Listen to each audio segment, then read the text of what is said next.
human species is remarkably creative, and much more so than all the rest of our close cousins in the animal kingdom. And it's not that they're not creative, it's that we're doing something that's so extraordinary. We've really hit this very different kind of level. So when you look at animal habitats, for example, in a forest, it looks exactly the same as it has for the last million years. There's not too much change or innovation in the way that squirrels make their homes or owls make their nests or that sort of thing.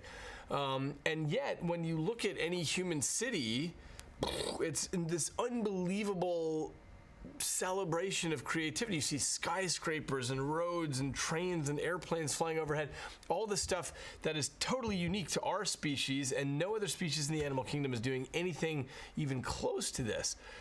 So the question is, why are we so different? And it has to do with the evolution of the brain. The human brain has grown much larger in relation to our body size, and specifically we have much more of the cortex, which is the outer wrinkly part that you see on the brain.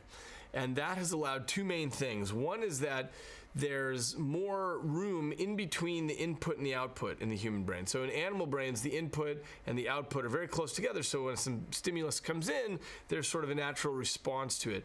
And in humans, when an input comes in, we get to chew on it and think about it. And there's all kinds of alternative paths that something can take before we make an action, if we make an action at all. So that gives us lots of optionality. The other thing about the human brain is we developed a much larger prefrontal cortex. That's the part behind the forehead. And that allows us to unhook from our place in space and time and simulate possible futures, to think about what if. And so that allows our hypotheses to die in our stead, and we are able to think of lots of different ideas and evaluate them, think through them, and maybe we build them, maybe we don't. But it's this that allows us to think about possibilities in a way that other animals cannot.